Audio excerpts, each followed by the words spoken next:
સતલાસણાના મુખ્ય વિસ્તાર ગણાતા મોદી માર્કેટમાં આવેલા એક મકાનમાં વહેલી સવારે આગ લાગવાની ઘટના બનતા સમગ્ર પંથકમાં અફરાતફરી મચી ગઈ હતી।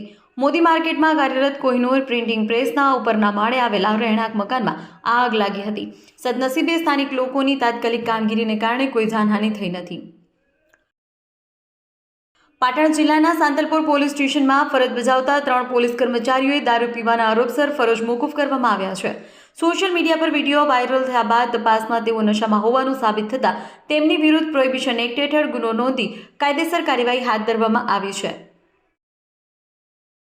નંદાસર પંથકમાં દર વર્ષે શક્કરિયાની મબલક ખેતી થતી હોય છે। આ વર્ષે પણ નંદાસર પંથકમાં 500 વીઘામાં શક્કરિયા વાવવામાં આવ્યા છે। નંદાસર પંથકમાં ખેડૂતોએ છેલ્લા 15 દિવસથી શક્કરિયાનો પાક કાઢવાનું શરૂ કર્યું છે। આ વર્ષે શક્કરિયાના પાકમાં સડાનો રોગ આવી જતા ખેડૂતોને પારાવાર નુકસાન ભોગવવાનો વારો આવ્યો છે।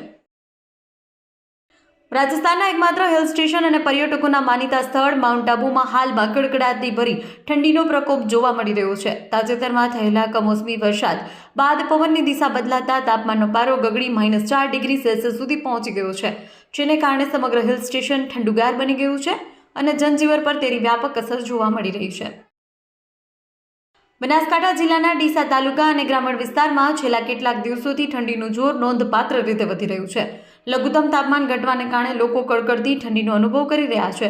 ઠંડીથી બચવા માટે લોકો સાંજથી જ ઘરોમાં પૂરાઈ જાય છે, જ્યારે કે ગ્રામીણ વિસ્તારોમાં ઠેર ઠેર તાપણાના દ્રશ્યો જોવા મળી રહ્યા છે। નવીન વાવ થરાદ જિલ્લામાં 77માં પ્રજાસત્તાક પર્વ 2026ની પૂર્વ સંધ્યાએ મુખ્યમંત્રી ભૂપેન્દ્ર પટેલે થરાદ ખાતેથી સશક્ત નારી મેળાનો ભવ્ય પ્રારંભ કરાવ્યો હતો। આ અવસરે મુખ્યમંત્રીએ મેળામાં આયોજિત સખી મંડળોના સ્ટોલની મુલાકાત લઈ બહેનો દ્વારા તૈયાર કરાયેલી વિવિધ હસ્તકલા અને સ્વદેશી ચીજવસ્તુઓને નિહાળી હતી। જૂનાગઢના હાર્દ સમાન અને ઐતિહાસિક મહત્વ ધરાવતા નરસિંહ મહેતા સરોવરનું બ્યુટિફિકેશન કાર્ય પૂર્ણ થઈ ગયું છે। આગામી 28 જાન્યુઆરીના રોજ મુખ્યમંત્રીના હસ્તે આ ભવ્ય સરોવરનું લોકાર્પણ કરવામાં આવશે। છેલ્લા 3 વર્ષથી ચાલી રહેલી આ કામગીરી બાદ હવે સરોવર નવા આકર્ષણો સાથે પ્રવાસીઓ અને સ્થાનિકો માટે તૈયાર છે। ભરૂચના ઝઘડિયા પોલીસ મથકમાં ગુનામાં છેલ્લા 2 વર્ષથી નાસ્તો ફરતો આરોપી મુકેશ કરશનભાઈ ગોહિલને ભરૂચ પેરોલ ફરલો સ્કોડની ટીમે સુરત ખાતેથી ઝડપી પાડ્યો છે। પેરોલ ફરલો જમ્પ કરનાર અને નાસ્તા ફરતા આરોપીઓ સામે કડક કાર્યવાહી કરવા માટે ખાસ સૂચના આપવામાં આવી હતી। માટે આ સૂચનાઓના આધારે ભરૂચ પેરોલ ફરલો સ્કોડની ટીમે સક્રિય કામગીરી હાથ ધરી છે। રાજકોટમાં આવેલા અને ટ્રાફિકથી સતત ધમધમતા રહેતા આમ્રપાલી અંડરબ્રિજમાં વગર વરસાદે પાણી ભરાવાની સમસ્યા હજુ યથાવત છે। તાજેતરમાં રિપેરિંગના નામે લાખોનો ખર્ચ કરવામાં આવ્યો છે, છતાં સ્થિતિ જેસે તે વેસી છે। એટલું જ નહીં, કિસાનપરા ચોક ખાતેથી રયા રોડ તરફ જવાના રસ્તે મસમોટા ખાડા અંગે પણ તંત્ર ઉદાસીન છે। તંત્રની આ નિષ્ક્રિયતાને કારણે હજારો વાહન ચાલકો હાલાકી ભોગવી રહ્યા છે।